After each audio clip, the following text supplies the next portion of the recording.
Welcome back to the channel स्वादा का मेरी एक और नई वीडियो में नए दिन के साथ शुरुआत हो रही है। Let's start the video. जी अच्छे से बांधना है इसको। अच्छे से बांधना, मैं कैमरे में कैप्चर करूँगा। लोगों को भी पता चलेगा ना पगड़ी कैसे बांधते हैं, जैसे मेरे को पता नहीं है पगड़ी कैसे बांधते हैं। हाँ, आपको नहीं आती? आपको आती तो है, मेरे को भी बंधवानी हो तो फिर कैसे बांधे। हाँ बढ़िया लग रही है, ऐसे ऐसे ही।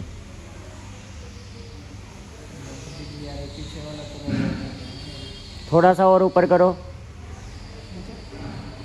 फिर उसके बाद डाल दो। पीछे के बाल आ रहे हैं।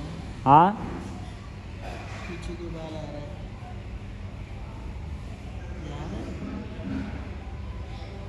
थोड़ी सी टेढ़ी होगी, टेढ़ी होगी थोड़ी सी। हाँ जहाँ से, हाँ इधर से। फिर से ट्राई करो।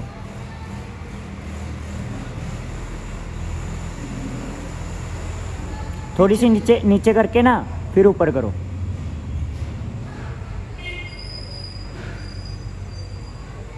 ठीक है। हाँ हाँ हाँ, नहीं इधर से इधर से पहले खोलो ना, फिर ऐसे करो, फिर खोलो। हाँ ऐसे, हाँ तभी बोल रहा था मैं पूरे अच्छे से। हाँ ऐसे ऐसे इसको डालो उसमें पगड़ी के अंदर, इसको पगड़ी के अंदर डालो पहले। हाँ अभी सही लग रहा है।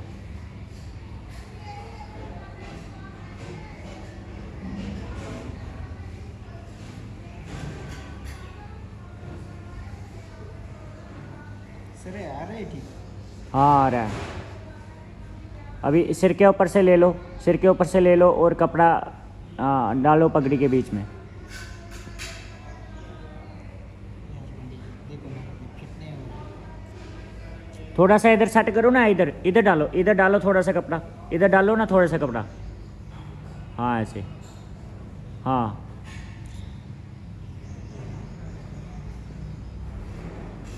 अपने हिसाब से ही करो जैसे आप करते हो। हाँ ऐसे ऐसे। सब बिगड़े बिगड़े पहले ऐसे ना, पहले करना होता है।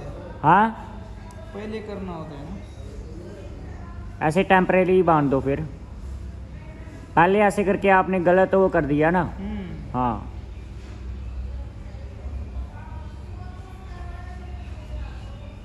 नहीं हो रहा। अभी जान के लिए करो। पैसा दे दो, मैं तो हाँ मैं दे देता हूँ करता हूँ पकड़े गए। दोबारा से बांधो आप।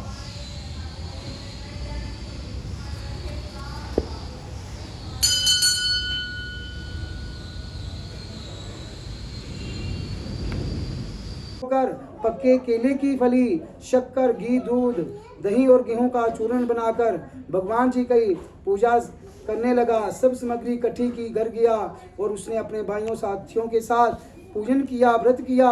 उस व्रत के प्रभाव से वह बूढ़ा लकड़हारा धन पुत्र आदि से युक्त होकर और संसार के समस्त सुख भोकर बैकुंठ धाम को चला गया। बोलो बैकुंठ धाम की जय।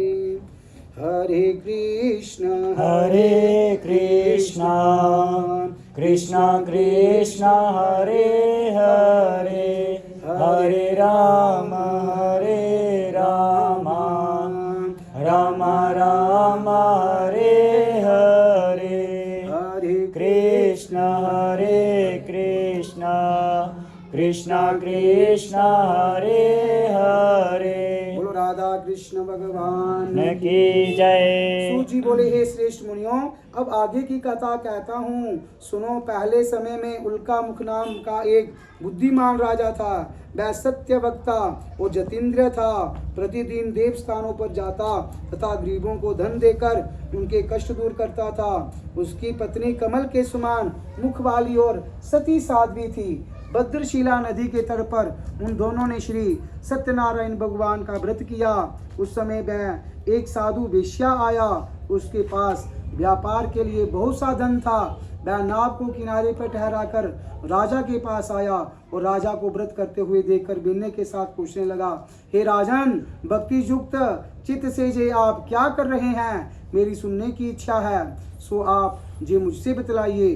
राजा बोला, हे साधु, अपने परिवार बंधु बांधवों के साथ पुत्रादि प्राप्ति के लिए मैं एक महाशक्तिमान सत्यनारायण भगवान का व्रत व पूजन किया जा रहा है। राजा के वचन सुनकर साधु आदर से बोला, हे राजन, मुझसे इसका सब विधान कहो, मैं भी आपके कथा अनुसार इस व्रत को करूंगा। मेरे भी कोई संतान नहीं है और इससे निश्चय ही होगी। राजा सब विधान सुनकर व्यापार से निवृत्त होकर वह आनंद के साथ घर गया और साधु ने अपने पत्नी से संतान देने वाले उस व्रत का समाचार सुनाया और कहा कि जब मेरे संतान होगी तब मैं इस व्रत को करूंगा। साधु ने ऐसे वचन अपनी पत्नी लीलावती से कहे। एक दिन उसकी पत्नी लीलावती पति के साथ आनंदित होकर सांसारिक धर्म में प्रवृत्त होकर श्री सत्यनारायण भगवान की कृपा से गर्भवती हो गई तथा 10वें महीने में उसके एक सुंदर कन्या का जन्म हुआ। दिनों दिन वह इस तरह बनने लगी जैसे हमारा शुक्ल पक्ष का चंद्रमा बढ़ता है। कन्या का नाम कलावती ही रख गया। तब लीलावती ने मीठे शब्दों में अपने पति से कहा कि जो आपने संकल्प किया था कि भगवान का व्रत करूंगा, अब आप उसे करिए। साधु बोला, हे प्रिय, कन्या के विवाह पर व्रत करूंगा। वो भूल गया कि कन्या के विवाह पे करूंगा। इस प्रकार अपनी पत्नी को आश्वासन देकर वह नगर को गया। कलावती पितृगृह में वृत को प्राप्त हो गई और साधु ने जब नगर में सखियों के साथ अपनी पुत्री को देखा तो तुरंत ही दूत को बुलाकर कहा कि पुत्री के वास्ते कोई सयोग्य वर देख कर लाओ। साधु की आज्ञा पाकर दूत कंचन नगर पहुंचा और वहां पर खोज कर और देखभाल करके लड़की के लिए सुजाज्ञा बनिक पुत्र को ले आया। उस योग्य लड़के को देखकर साधु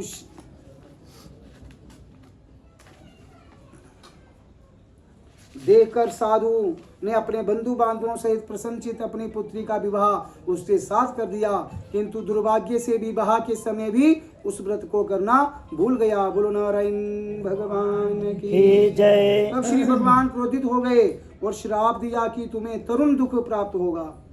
अपने कार्य में कुशल साधु बनिया जमात सहित नावों को लेकर व्यापार करने के लिए समुद्र के समीप स्थित रत्ना सरपुर नगर में गए और वहां दोनों सूर्यमाई चंद्रकेतु राजा के उस नगर में व्यापार करने लगे। एक दिन भगवान सत्यनारायण की माया से प्रेरित कोई चोर राजा का धन चुराकर भागा जा रहा था, किंतु राजा के दूतों को आते देखकर चोर ने घबराकर भागते हुए राजा के धन को वही नाव में चुपचाप रख दिया जहां वो ससुर जमाई ठहरे हुए थे तथा चोर भाग गए।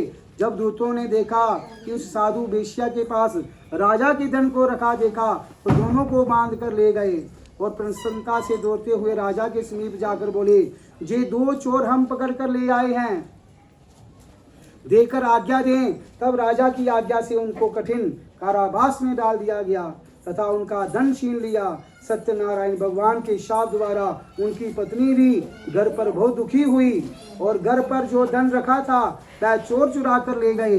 शारीरिक व मानसिक पीड़ा तथा भूख प्यास से अति दुखित होकर अन्न की चिंता में कलावती एक ब्राह्मण के घर गई। वहां उसने सत्यनारायण भगवान का व्रत होते देखा, फिर कथा सुनी तथा प्रसाद ग्रहण किया और रात को घर आई। माता ने कलावती से कहा, हे पुत्री, अब तक कहाँ रही? वह तेरे मन में क्या है? कलावती बोली, हे माता, मैंने एक ब्राह्मण के घर श्री सत्यनारायण भगवान जी का व्रत होते हुए देखा है। कन्या का भजन सुनकर लीलावती भगवान के पूजन की तैयारी करने लगी और लीलावती ने परिवार और बंधुओं सहित श्री सत्यनारायण भगवान का पूजन किया और वर मांगा कि मेरे पति और दामाद शीघ्र आ जावें। साथ ही प्रार्थना की, हम सबका अपराध क्षमा करो। सत्यनारायण भगवान इस व्रत से संतुष्ट हो गए और राजा चंद्रकेतु के सपने में दर्शन देकर कहा, हे राजन, दोनों वेश्यों को प्राप्त ही छोड़ दो और उनका सब धन जो तुमने ग्रहण किया है वह दे दो, नहीं तो मैं तेरा धन, तेरा राज्य, तेरे पुत्र आदि नष्ट कर दूंगा।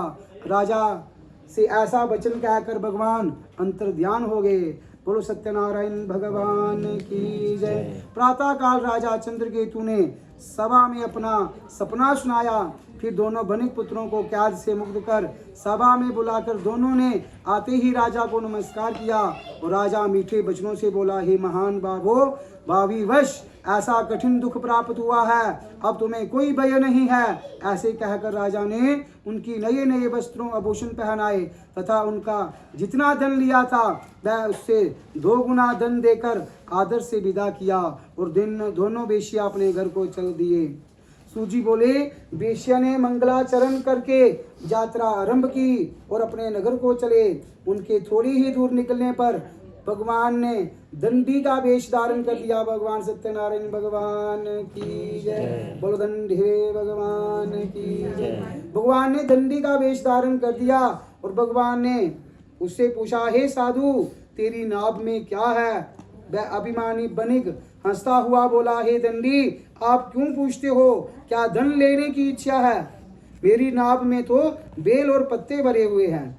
वेश्या का वो कठोर वचन सुनकर भगवान ने कहा, तुम्हारा वचन सत्य हो।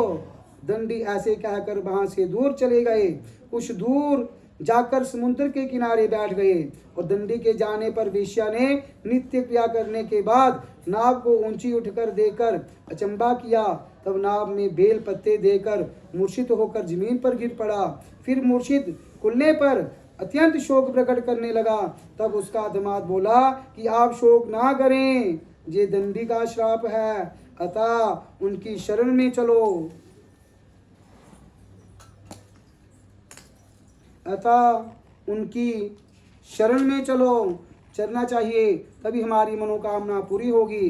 दामाद के वचन सुनकर वह दंडी के पास पहुंचा और अत्यंत भक्ति भाव से नमस्कार करके बोला, मैंने जो आपसे असत्य वचन कहे थे उनको क्षमा करो। ऐसे कहकर महान शोकातुर होकर रोने लगे। तब दंडी भगवान बोले, हे बनिक पुत्र, मेरी आज्ञा से बार बार तुम्हें दुख प्राप्त हो रहा है, तू मेरी पूजा से विमुख हुआ है। साधु बोला, हे भगवान, आपकी माया से ब्रह्मा आदि भी आपके रूप को नहीं जानते, तब मैं अज्ञानी कैसे जान सकता हूँ? आप प्रसन्न होइए, मैं समर्थ के अनुसार आपकी पूजा करूँगा। मेरी रक्षा करो और पहले के समान नौका में धन भर दो। उसके भक्ति युक्त वचन सुनकर प्रसन्न होकर उसकी इच्छा अनुसार भर देकर अंतर्ध्यान हो गए। तब उन्होंने नाव पर आकर देखा कि नाव धन से परिपूर्ण है। फिर वह भगवान सत्यनारायण का पूजन कर साथियों सहित अपने नगर को चले। तब अपने नगर के निकट पहुँचे।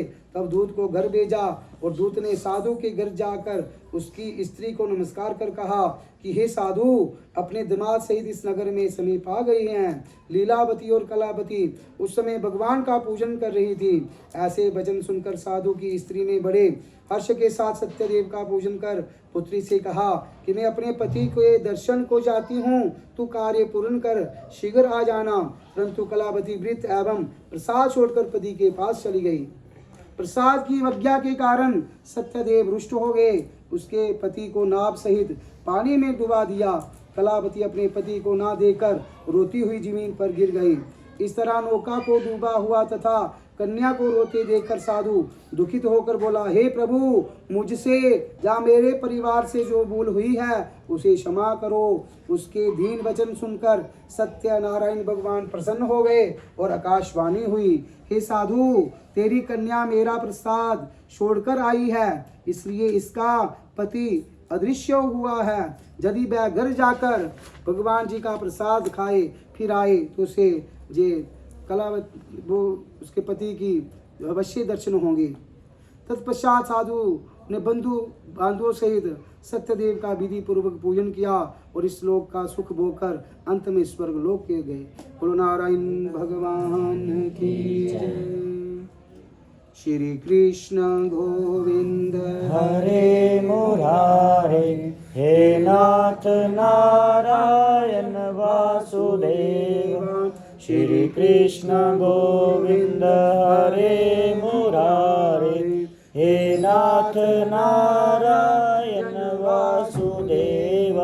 श्री कृष्ण गोविंद हरे मुरारे, हे नाथ नारायण वासुदेवा। बोलो सत्यनारायण भगवान की जय। सूजी बोले, हे ऋषियों, मैं और भी कथा कहता हूँ, सुनो। प्रया पालन में लीन दुग्ध्वज नाम का एक राजा था। उसने भी भगवान का प्रसाद त्याग कर बहुत दुख पाया। एक समय वन में जाकर वन्य पशुओं को मारकर बड़ के वृक्ष के नीचे आया। उसने ग्वालों के भक्ति भाव से बांधवों सहित श्री सत्यनारायण जी का पूजन करते देखा। राजा देखकर भी अभिमान वंश वहाँ नहीं किया और ना नमस्कार ही किया। जब ग्वालों ने भगवान का प्रसाद उसके सामने रखा तो वह प्रसाद त्याग कर अपनी नगरी को चला गया। वहाँ उसने अपने सब कुछ नष्ट पाया तो वह जान गया कि ये सब भगवान ने किया है। तब वह विश्वास कर ग्वालों के समीप गया और विधि पूर्वक पूजन कर प्रसाद खाया तो श्री सत्यनारायण देव की कृपा से सब कुछ पहले जैसे ही हो गया। फिर दीर्घ काल तक सुख भोग कर मरने पर स्वर्ग लोक हो गया। जो मनुष्य इस परम दुर्लभ व्रत को करेगा वह भगवान की कृपा से उसे धन धान्य की प्राप्ति होगी। निर्धन धनी और बंदी बंधन से मुक्त होकर निर्भय हो जाता है। संतानहीनों को संतान की प्राप्ति होती है तथा सब मनोरथ पूर्ण होकर अंत में भी कुंठ धाम में जाते हैं। जिन्होंने पहले इस व्रत को किया अब उनकी दूसरे जन्म की कथा कहता हूँ। जो वृद्ध शतानंद ब्राह्मण ने सुदामा का जन्म लेकर मोक्ष को पाया, उल्का मुख नाम का राजा दशरथ होकर वैकुंठ को प्राप्त हुआ और साधु नाम का वेश्या ने मोरध्वज बनकर अपने पुत्र को आरे से चीरकर मोक्ष को प्राप्त किया। और महाराज दुग्ध्वज ने स्वयं भू होकर भगवान में भक्ति युक्त कर्म कर मोक्ष की प्राप्ति की। बोलो नारायण भगवान की जय। चलो ओम श्री कृष्ण गोविंद हरे मुरारे, हे नाथ नारायण वासुदेवा। जी आप सबको पता ही है आज पूर्णिमा का व्रत है तो शाम को चंद्रमा जी को अर्घ्य प्रदान करके फिर उसके बाद ही व्रत तोड़ा जाता है, फास्ट तोड़ा जाता है और उसके बाद ही खाना पीना जो होता है। तो सत्यनारायण भगवान जी के नारायण और लक्ष्मी माता जी के दर्शन कीजिए आप सब लोग। तो गाइस आज की वीडियो में इतना ही रखते हैं। सभी को जय माता दी। आज की वीडियो रहने वाली है हमारी सत्यनारायण व्रत कथा के ऊपर। तो आज की वीडियो में इतना ही। सबको वीडियो अच्छे लगे तो वीडियो को लाइक करो, शेयर करो एंड सब्सक्राइब करो। मिलते हैं नए दिन के साथ नए ब्लॉग में। तब तक के लिए इस वीडियो को एंजॉय करो, शेयर ज़रूर करना, वीडियो को लाइक करो, चैनल को सब्सक्राइब करो। Take care and bye bye.